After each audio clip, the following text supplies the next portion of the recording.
قدیم زمانے میں بابل کے علاقے میں ایک ظالم اور متکبر بادشاہ حکومت کرتا تھا جس کا نام نمرود تھا۔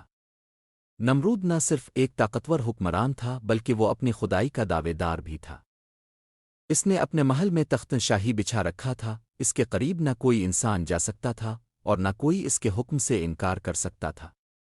اس نے لوگوں کو اپنے آگے جھکنے کا حکم دیا اور اپنے آپ کو رب کہلوانا شروع کر دیا۔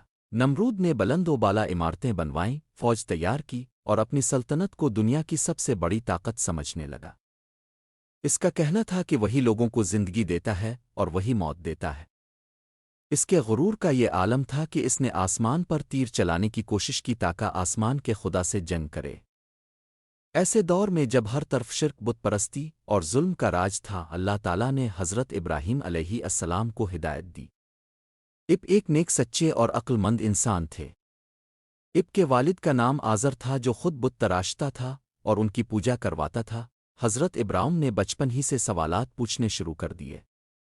جب اب نے دیکھا کہ لوگ پتھروں کے بتوں کو پوچھ رہے ہیں تو اب نے سوال کیا، یہ کیسے خدا ہو سکتے ہیں جو نہ سنتے ہیں، نہ دیکھتے ہیں، نہ کچھ بولتے ہیں؟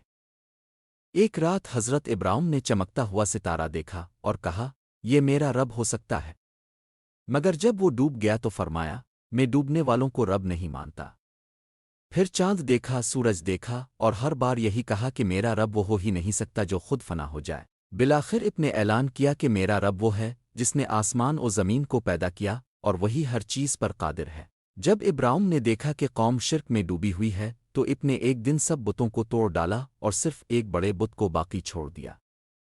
جب قوم واپس آئی اور دیکھا کہ سارے بت ٹوٹے ہوئے ہیں تو چیخنے لگے، یہ کس نے کیا؟ کسی نے کہا، ایک نوجوان ہے ابراہیم، وہ ہمیشہ ہمارے خداؤں کا مذاق اڑاتا ہے۔ ابراہیم کو بلایا گیا۔ اب نے فرمایا، یہ بڑے بت سے پوچھو، شاید اسی نے باقی سب کو توڑا ہو۔ قوم نے کہا، یہ تو بول نہیں سکتا۔ ابراہیم نے فرمایا، تو تم ایسی چیز کو خدا مانتے ہو جو بول بھی نہیں سکتی؟ نمرود نے ابراہیم کو اپنے دربار میں بلایا۔ اس نے پوچھا، تمہارا رب کون ہے؟ ابراہیم نے فرمایا، میرا رب وہ ہے جو زندگی دیتا ہے اور موت دیتا ہے۔ نمرود نے فوراً 2 قیدی منگوائے، ایک کو چھوڑ دیا اور دوسرے کو قتل کروا دیا۔ کہا، دیکھو میں بھی زندگی اور موت دیتا ہوں۔ حضرت ابراہیم نے فرمایا، میرا رب تو سورج کو مشرق سے نکالتا ہے، اگر تم خدا ہو تو مغرب سے نکالو۔ نمرود لاجواب ہو گیا۔ نمرود نے ابراہیم کو قتل کرنے کا فیصلہ کیا۔ اس نے حکم دیا کہ ایک بہت بڑی آگ جلائی جائے۔ آگ اتنی بڑی تھی کہ پرندے اوپر سے گزرنے سے ڈرتے تھے۔ منجنیق تیار کی گئی تاکہ حضرت ابراہیم کو دور سے آگ میں پھینکا جائے۔ جیسے ہی اب کو آگ میں پھینکا گیا، اللہ تعالیٰ نے حکم دیا، انارا کاونی بردالف وصلت مالف الابراہیم، اے آگ ابراہیم پر ٹھنڈی اور سلامتی والی ہو جا۔ آگ حضرت ابراہیم کے لیے گلزار بن گئی۔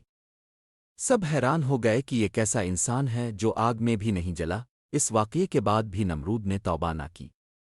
اس نے اپنی بادشاہت کو قائم رکھنے کی کوشش کی، مگر اللہ تعالیٰ نے ایک چھوٹے سے مچھر کے ذریعے اس کو ذلیل کیا۔ مچھر اس کی ناک میں داخل ہوا اور اس کا دماغ چاٹنے لگا۔ نمرود سر پر مارا کرتا تاکہ درد کم ہو اور بالآخر اس کی موت ذلت کے ساتھ ہوئی۔